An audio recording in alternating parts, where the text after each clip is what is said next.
So today you got to talk to President Biden. What did you want to tell him?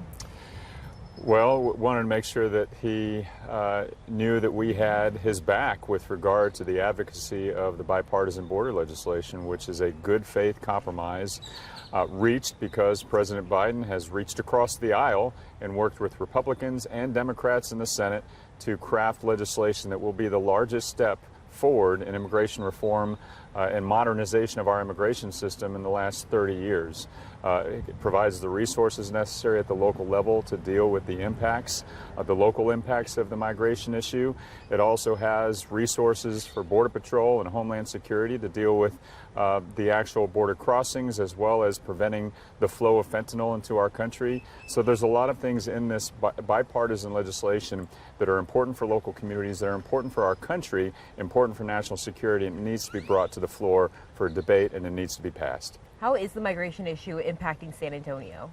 Well, the migration flows in San Antonio and throughout the southern border ebb and flow throughout Republican and Democrat administrations. I will tell you, since January 2021, we've had 600,000 migrants come through our city. We have had full cooperation with the Department of Homeland Security and the White House to provide the resources necessary to deal with that impact, and we've been able to deal with it in a way that protects public safety, maintains order, and treats people with the basic dignity and humanity that they deserve. We need those resources because migration impacts local communities, but we also need congressional leaders, Senate and House leaders on both sides of the aisle to work together towards a compromise that has been put into a piece of legislation that is a giant step forward for all of us. Right now it's being held hostage by an extreme group of MAGA Republicans, including the Speaker of the House, and we need them to hear our local voices to bring that piece of legislation to a vote and to pass that bill that would provide relief to all communities and provide immigration reform that this country needs. Do you feel like the president heard you? Absolutely. The president has heard us. That's why he worked to craft this legislation along with a bipartisan group of Senate leaders. And the president continues to hear us when we ask for the resources necessary to deal with those local impacts of migration that has not had the kind of modernization that we need. And we need now congressional leaders to hear us and understand that they are holding this entire country hostage and making this migration issue a political issue by preventing this bill from being debated. So we're hopeful that as we go forward, more local communities will stand up and demand action that they deserve from their congressional leaders. 2 out of every 3 Americans support this piece of legislation, and we need Congress to do its job. Did the president ask you anything specifically about San Antonio? Well, he asked us how it's going, and I reported to him that it is a challenge. We see an ebb and flow of our migration issue as we have for many, many years, but in this particular period of time with the gridlock that is happening in Congress, it's a real challenge because we have funding that lasts only so long, and our Migrant Resource Center is funded by our federal government. It is operated locally and funded by our federal government, and those funds will only last so long, especially when we have the Speaker of the House and his MAGA Republicans holding real solutions hostage for the sake of presidential politics. So we want to see honest debate. We want to see action. That's what the American people deserve, and that's what we hope will happen. How much longer will the Migrant Resource Center be operating in San Antonio? Well, I will tell you, we have resources to operate that facility, but they're finite. And as we watch this gridlock unfold, as we look at looming shutdowns because of congressional inaction, we have to talk about contingencies. So I've asked for the City Council to discuss that. We'll have a presentation next Thursday at the City Council to talk about how long those funds will last and what contingencies we need to plan for. You can't give us a preview?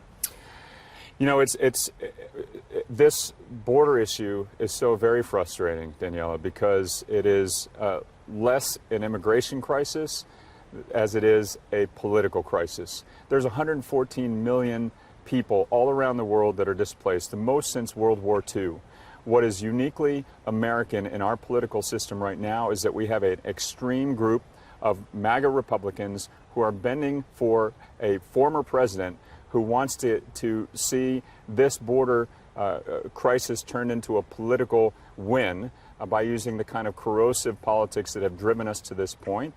So it's very frustrating because we want to do we want to keep our promises to the American people. We want to make sure that we do the right thing at the local level, protect public safety, maintain order, treat people with dignity.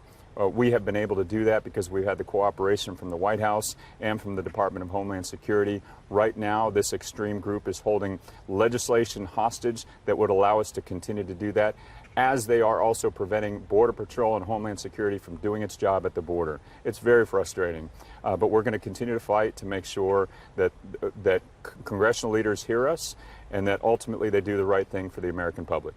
So if I'm hearing you correctly, you want the Migrant Resource Center to still be an option for migrants. So this is our challenge. We don't, in San Antonio, control who crosses the border.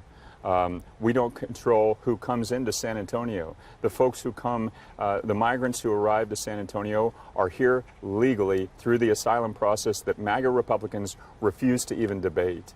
And so our choice is very clear. We can either let it unfold and see the disruption and disorder that it would cause if we don't have an organized way of dealing with it. And so the MRC, the Migrant Resource Center, is a way that we can maintain order, protect public safety, and treat people with basic dignity and common humanity. That's the San Antonio way. We see a problem, we fix a problem, and that's what we've been doing. We've been doing in cooperation with the Department of Homeland Security and the White House. We want to continue to do that as we see the lack of immigration reform through congressional legislation. My last question, what do you want people in San Antonio to take away from your time with the president today? That we have a president who has done what the former president refused to do, which is to reach across the aisle and negotiate in good faith solutions to the border issue, and that the president is continuing to fight for local solutions. And we have one that is in legislation that right now an extreme group of MAGA Republicans is holding hostage, that is continuing to create chaos for the sake of presidential politics. So what I want them to know is that their president is fighting for them, their local officials are fighting for them.